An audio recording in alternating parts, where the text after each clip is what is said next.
भगवान के चरित्रों को सुनने से जन्म मरण का भय समाप्त हो जाता है और उनके प्रेम की प्राप्ति होती है। एक दिन नंद के दुलारे श्री कृष्ण प्रातःकाल जल्दी उठकर अपनी बाल सुलभ क्रीड़ाओं से यशोदा माता को बहुत खिजाने लगे। यशोदा माता ने कई बार समझाया, कन्हैया उत्पात मत कर, आज मुझे बहुत काम है, पर कन्हैया ने एक नहीं सुनी। खींचकर मैया ने उन्हें घर से बाहर सखाओं के साथ जाकर खेलने को कह दिया। श्री कृष्ण तो मानो इसी ताक में थे। आज उन्हें अपनी बाल लीला में कुछ नवीन रंग भरने थे। वात्सल्य प्रेम में आकंठ डूबी हुई किसी गोपी को अपनी बाल लीला के द्वारा कृतार्थ करना था। इसलिए वे मैया से डरने का बहाना करके यमुना तट की ओर भाग चले। श्री कृष्ण का मनोहारी स्वरूप छोटे से कृष्ण हैं। पीली धोती धारण किए, उसके ऊपर लाल हरा कचोटा बांधे, कंधे तक घुंघराले केस मुख पर लहराते हुए, मस्तक पर गोरोचन का तिलक लगाए, कमने कंठ में कटोला पहने, हृदय पर भग्नघा आदि टोना निवारक वस्तुओं से निर्मित माला पहने, पाँव में नुपुर पहने हुए हैं। इधर उधर घूमने के बाद उन्हें भूख सताने लगी तो वह एक गोपी के पास जाकर खड़े हो गए। गोपी उनकी वेशभूषा, मंद मंद कटीली मुस्कान, प्रेम भरी चितवन, बहुओं की मटकन आदि को देखकर मनी मन उन पर रिझ गए और कन्हैया से बोली, क्या चाहिए?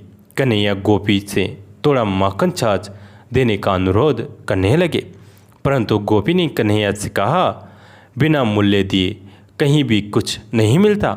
गोपी के इस स्वार्थ भरे उत्तर को सुनकर कन्हैया ने कहा।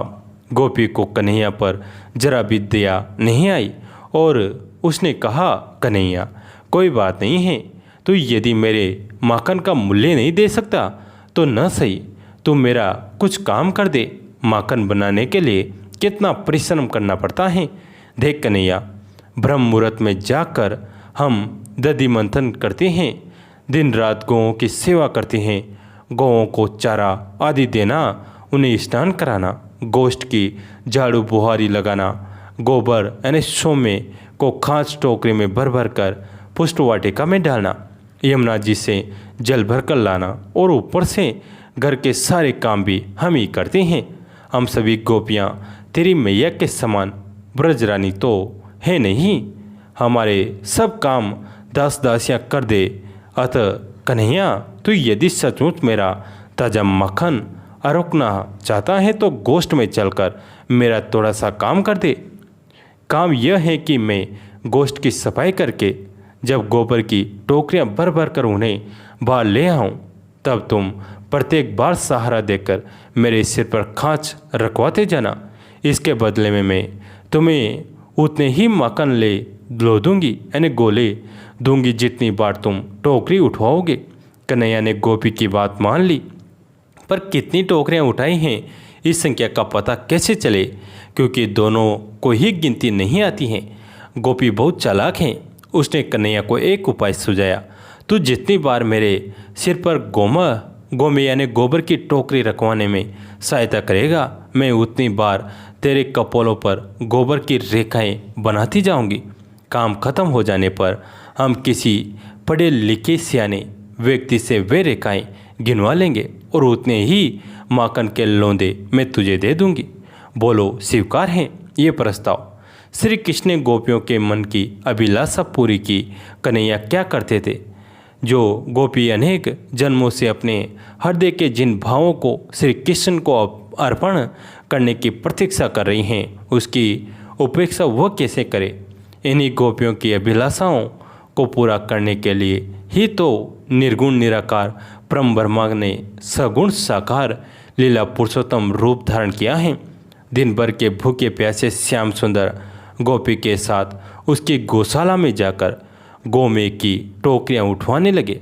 एक हाथ से अपनी खिसकती हुई काचनी को संभालते और दूसरे हाथ से गोमे की खांच गोपी के सिर पर रखवाते। ऐसा करते उन्हें कन्हैया का कमल के समान कोमल मुख लाल हो गया। 4-5 टोकरियां उठवाने के बाद कन्हैया बोले, गोपी तेरा कोई भरोसा नहीं है, तो बाद में धोखा दे सकते हैं, इसलिए गिनती करते जा। और उस निष्ठुर गोपी ने कन्हैया के लाल लाल मुख पर गोमे की हरी पीली आड़ी रेखाएं बना दी। अब तो गोपी अपनी सुध बुध भूल गई और कन्हैया के सारे मुखमंडल पर गोमे के प्रेम भरे चित्र अंकित हो गए। गोमे मंडित बाल कपोलम। जब गोपी को होश आया तब वह बोली कि मुझे इतना गोबर तो चाहिए नहीं था, मैं क्यों इतनी टोकरियां भर भर के ले गई। कन्हैया ने कहा, बहाना मत बना, गिनती के अनुसार गिन गिन कर माखन के लौंदे ला। गोपी बोली, कन्हैया ऐसे माखन नहीं मिलता। कन्हैया ने पूछा, फिर कैसे मिलेगा। गोपी ने कहा, पहले नाचो तब मिलेगा। छचिया भर छाछ पर नाच दिखाए। अब कन्हैया एक हाथ अपनी कमर पर और दूसरा हाथ अपने सिर पर रखकर तथा थैया नाच रहे हैं। ब्राह्मणों द्वारा किए गए यज्ञ आह्वान आदि कर्मकांड भी जिन्हें अपनी ओर आकर्षित नहीं कर पाते, वही प्रेम रस सिंधु भगवान श्री कृष्ण व्रज में तनिक से माखन के लिए कभी नृत्य करते हैं तो कभी याचक बनने में भी संकोच नहीं करते हैं। व्रजमंडल के आकाश में स्थित देवतागण गोपी और श्री कृष्ण के इस झांकी को देखकर पुष्प वर्षा करते हैं। प्रेम की झिड़कियाँ भी मीठी होती हैं, मार भी मीठी लगती हैं। शेष महेश गणेश सुरेश इस मज़े को क्या जाने सुस्वाद। इस रस का यह जायका उनके भाग्य में कहाँ। वे जिस परम ब्रह्मा की अपार महिमा का पार पाने के लिए दिन रात नाक रगड़ते रहते हैं, वही सलोना श्याम सुंदर व्रजमंडल के प्रेम साम्राज्य में छाछ की ओट से इसी रस के पीछे अहीर की छोकरियाँ यानी गोपियों के इशारों पर तरह तरह के नाच नचाता फिरता है। श्रीमद् भागवत में कहा गया है, प्यारे कृष्ण आपकी एक एक लीला मनुष्यों के लिए प्रेम मंगलमयी और कानों के लिए अमृत स्वरूप है। जिसे एक बार उस रस का चस्का लग जाता है, उसके मन में फिर किसी दूसरी वस्तु के लिए लालसा ही नहीं रह सकती। दोस्तों, कैसी लगी है कहानी? अगर अच्छी लगी है तो लाइक करें और चैनल को सब्सक्राइब जरूर करें। अपने दोस्तों के साथ, फैमिली के साथ शेयर जरूर करें। कहानी अंत तक सुनने के लिए आप सभी का तहे दिल से धन्यवाद।